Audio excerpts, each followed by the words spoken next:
No One Lives Under the Lighthouse is a retro-inspired first-person horror game that follows a lighthouse keeper as he experiences bizarre and horrifying events while tending the lighthouse.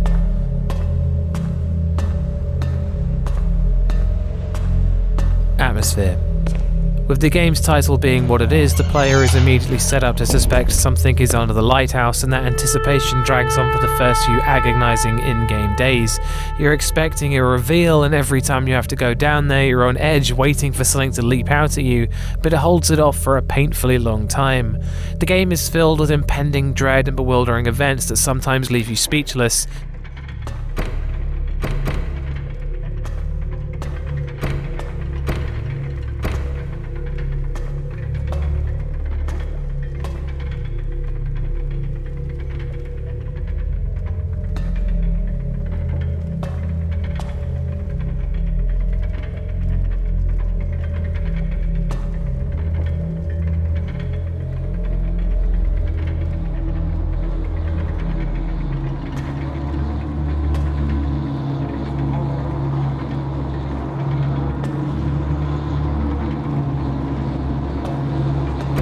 There's an air of hopelessness and doom as the almost biblical things that transpire make you feel insignificant and powerless to do anything about it.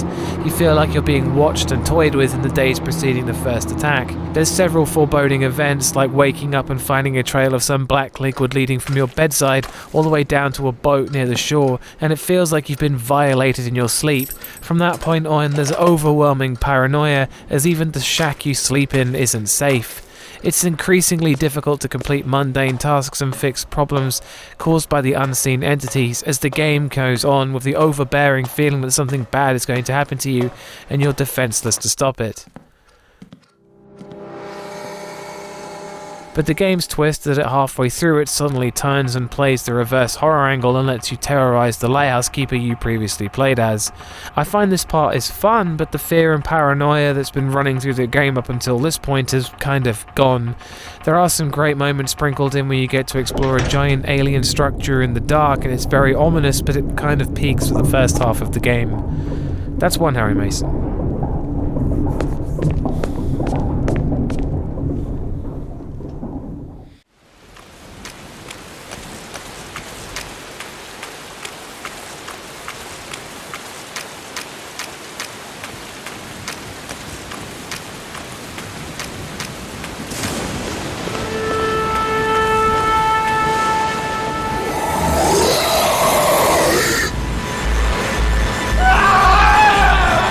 Scares. There's a lot of bewildering events that often left me afraid and confused, like when the lighthouse gets covered in bugs. You just don't know what to do and what you even can do in the face of something like that. There's the chase sequences that are difficult to escape from thanks to the second person perspective and controls, and whilst I freaked out the first time it happened, I was a bit frustrated by the 7th or 8th time, since it was sometimes too difficult to get away. There's the more traditional chase sequences in the basement, which can be initially frightening, but it's incredibly repetitive since the tunnels all look the same and there's no indication where to go, meaning lots of death. There's a few effective jump scares and scripted events, like the bug monster suddenly appearing in the lighthouse at the top of the stairs. There's a lot of creepy and sometimes unexplainable sound effects, like the sound of someone banging on a door you've just come out of. The reverse horror section is a bit gross, but I never really found it scary.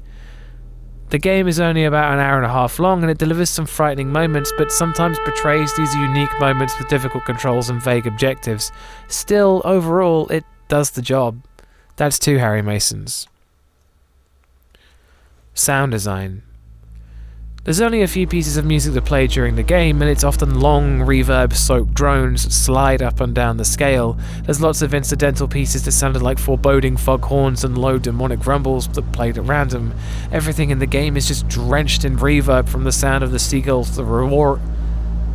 Everything in the game is just drenched in reverb, from the sound of seagulls to the roaring of the ocean waves.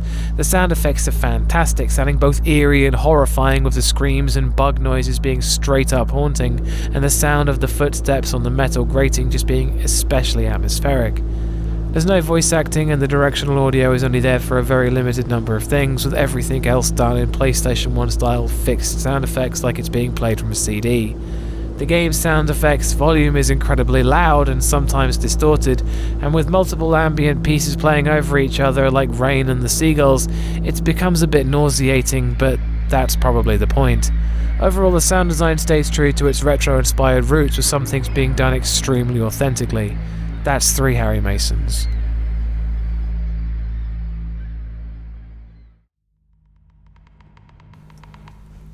Gore. There's a lot of gross things in the game, like the black liquid and the bug mutations, the fleshy chamber at the end of the first half of the game, and some dead birds to round things off. The game isn't overly gory, and I find that it suits it. That's 4 Harry Masons.